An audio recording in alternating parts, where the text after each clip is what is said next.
नमस्कार, मैं आशीष कुमार। आप देख सकते हैं यहाँ पे कि एक पॉली हाउस में किस प्रकार से टमाटर की बेहद ही शानदार खेती की गई है। एक बांस के सहारे फसलों को लगाया गया है। एक लंबी कतार में आप टमाटर ही टमाटर देखेंगे, लाल और हरे, जो अभी पक रहे हैं, जो पूरी तरह से पक चुके हैं। ठीक उसी प्रकार बगल वाले अपोजिट डायरेक्शन में हम ये देखेंगे कि शिमला मिर्च को लगाया गया है। ये पॉली हाउस में की जाने वाली खेती है। साधारणतः किसानों के दिमाग में ये बात रहती है कि भाई पॉली हाउस में खेती करना, पॉली हाउस में फसलों को लगाना बहुत महंगा सौदा होता है। ये हमारे बजट की बात नहीं है। लेकिन बता दें, वैज्ञानिकों का ऐसा कहना है कि पॉली हाउस जो है ना, दरअसल वो छोटे किसानों के लिए ही होता है। किस प्रकार से हम पॉली हाउस को बना सकते हैं, कितना खर्च इसमें आएगा, किन किन फसलों की खेती हम इसमें कर सकते हैं, क्या इसके फायदे हैं, क्या सब्सिडी है, पूरी जानकारी हम लेते हैं। इसके लिए हमारे बीच मौजूद है कृषि वैज्ञानिक, जो कि मझौलिया प्रखंड के अंतर्गत आने वाले माधोपुर स्थित कृषि विज्ञान केंद्र के वरिष्ठ वैज्ञानिक अभिषेक प्रताप से, साथ ही साथ धीरू तिवारी जी भी हमारे बीच मौजूद हैं। क्या कुछ बताना चाहेंगे सर आप इस पॉली हाउस पर विशेष करके?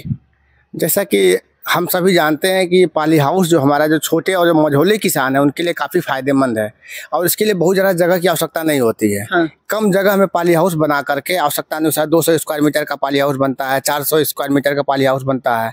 बना करके जो है बाहर की तुलना में इसमें हम जो भी हमारी फसलें हैं उच्च मूल्य वाली, जैसे मान लिया टमाटर लगा सकते हैं, शिमला मिर्च लगा सकते हैं, आप बीज रहित खीरा जिसको हम लोग पार्थेनोकार्पिक कुकुम्बर बोलते हैं उसको लगा सकते हैं।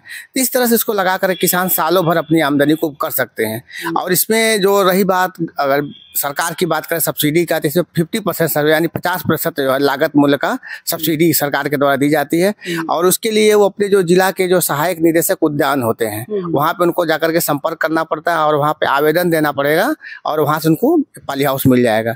और उसके पॉली हाउस में खेती कैसे करें उसके लिए कृषि विज्ञान केंद्र आपको जो है, यहाँ पर हमारे वैज्ञानिक हार्टिकल्चर के हैं बगल में है, ये आपको जो है किस प्रकार से शिमला मिर्च का कौन सा वैरायटी लगाना है, किस समय लगाना है, कैसे जो है उसका प्रबंधन करना है, उसके बारे में सारी तकनीकी जानकारी देंगे। और यहाँ पे इसके पहले भी कुछ किसानों को तकनीकी जानकारी से अवगत कराते हुए वो किसान जो है खुद पॉली हाउस की खेती करके अपनी आमदनी को बढ़ा रहे हैं। और इसमें वो आवश्यकता अनुसार जो है मौसम से हट करके बेमौसम में सब्जी की खेती कर सकते हैं। अच्छा, मतलब हम बिना मौसम के भी फसलों को उपजा सकते हैं। जैसे खरीफ और रबी की जब हम बात करते हैं तो एक प्रॉपर सीजन में ही वो उपज पाते हैं, लेकिन यहाँ पे आप अनसीजनली भी फसलों की खेती कर सकते हैं। अभी जैसे मान लीजिए हमारा जो बाहर का शिमला मिर्च है जो खुले खेत में लगा हुआ, शिमला मिर्च खत्म हो गया, लेकिन हमारा पॉली हाउस में आप देख रहे होंगे अप्रैल के महीने में इस तरह का शिमला मिर्च है और अभी यह शिमला मिर्च हमारा मई लास्ट तक या जून फर्स्ट वीक तक चलेगा। तो इस प्रकार से इसमें जो भी हम पौधा लगाते हैं बाहर की तुलना में पौधे का जो है समय काफी इसमें बढ़ जाता है और जब समय बढ़ता है तो प्रति इकाई क्षेत्रफल से और प्रति पौधा से भी काफी आमदनी होता है। हाँ। इसमें मुख्य रूप से जो हमारा जो सब्जी की खेती में जो वायरस का अटैक होता है वो हमारा जो है मक्खी से होता है। हाँ। ठीक है, ये तो जो व्हाइट फ्लाई जो मक्खी होती है, सफेद मक्खी होती है, और ये चारों तरफ बंद रहने की वजह से किसी प्रकार से मक्खी का आवागमन न होने के कारण वायरस का भी प्रकोप नहीं होता है। क्योंकि सब्जियों में अधिकतर शिमला मिर्च में, टमाटर में वायरस का प्रकोप काफी देखने को मिलता है, इससे भी ये काफी हद तक सुरक्षित है। और इसमें कीट व्याधि का प्रकोप सामान्य फसल की तुलना में बहुत ही कम के मात्रा में लगता है। इससे किसान का लागत भी इसमें जो है कमी होता है और इनको प्रॉफिट ज्यादा मिल जाता है। पॉली हाउस में अगर हम खेती करें तो मोटे तौर पे यह जान लीजिए अगर 1 रुपया अगर हम खर्च करते हैं, 3 रुपया से लेकर के 4 रुपया तक हमको प्रॉफिट मिल जाता है। अगर वही हम खुले खेत में खेती करते हैं टमाटर का चाहे शिमला मिर्च का, तो 1 रुपया खर्च करके 2 रुपया से लेकर के 2.5 रुपया तक हम कमा सकते हैं। लेकिन वही पॉली हाउस में रहेगा तो उसका 3 रुपया से लेकर 4 रुपया तक हम कमा सकते हैं। किसी प्रकार के किसी चैलेंजेस का भी सामना करना पड़ता है क्या पॉली हाउस में खेती के लिए? कोई असफलता के ऐसे चांसेस वगैरह इसमें भी होते हैं क्या? जी बिल्कुल हो सकता है। अगर मान लीजिए कि किसी कारणवश किसी कीट का अगर इसमें प्रकोप हो गया तो इसमें कंट्रोल करना उसको थोड़ा सा मुश्किल हो जाता है, क्योंकि इसमें इसी के दायरे में वो लोग रह पाते हैं। या फिर कोई अगर रोग लग गया या फिर किसी फसल को लगातार अगर इसी में लगाते जा रहे हैं तो जड़ संबंधित या मिट्टी संबंधित कुछ रोग का प्रकोप हो सकता है। लेकिन चूंकि ये कंट्रोल कंडीशन है इसीलिए सारा कुछ आप इसमें मेंटेन कर सकते हैं। चलिए, एक आखिरी सवाल हम आपसे ये करना चाहेंगे कि किन बातों का ध्यान देना होगा अगर आप पॉली हाउस में खेती की शुरुआत करते हैं, तो किन बातों का आपको मुख्य रूप से ध्यान देना होगा? देखिए सबसे बड़ी बात है कि इस क्योंकि आप शुरुआत में इसमें आपका खर्चा ज्यादा लगता है स्टार्टिंग में, तो इसलिए आपको इस बात का जरूर ध्यान रखना चाहिए कि उत्तम किस्म का बीज होना चाहिए, वैरायटी अच्छी हो, ताकि आपको नुकसान के कम चांसेस रहें। ये कंप्लीट हम लोग जो पैकेज ऑफ प्रैक्टिसेस की बात करते हैं, तो इसमें हम लोग को फॉलो करने की आवश्यकता है। तो निश्चित रूप से जो हमारा यील्ड तो बढ़ता ही है, साथ में इसमें क्वालिटी हाँ।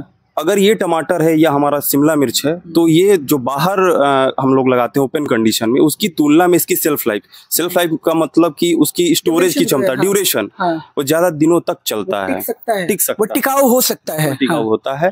तो ये भी हमको फायदा होता है। दूसरा, एक किसानों के लिए हमारा ये भी मैसेज रहेगा कि कुछ सारे किसान सक्षम नहीं होते हैं कि वो 50% भी सब्सिडी पे भी लगा सके, क्योंकि 50%, तो उस किसानों के लिए क्या है कि वो लो कास्ट पॉली हाउस खुद से भी तैयार कर सकते हैं। अच्छा, तो इसकी क्या प्रक्रिया है सर? प्रक्रिया क्या है कि जैसे इसमें लोहे के एंगल या ये सब स्ट्रक्चर बने हुए हैं, तो उसकी जगह पे हमारे आसपास बांस है, बांस के सहारे स्ट्रक्चर खड़ा कर ले, और ये जो पॉलीथीन सीट है हम इसका प्रयोग करते हुए और बहुत कम कीमत में खुद का एक पॉली हाउस तैयार कर सकते हैं। वो भी उतना ही कारगर होगा? उतना ही कारगर होगा।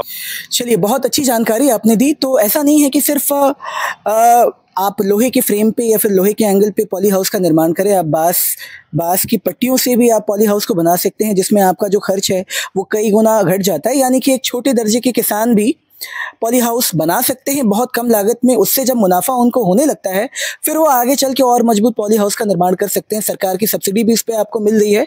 तो पूरी जानकारी हमने आपको दी। उम्मीद यही है कि ये जानकारी आपको पसंद आई होगी और आप भी इसका फायदा जरूर उठाएंगे। पश्चिम चंपारण से लोकल 18 के लिए आशीष कुमार की रिपोर्ट।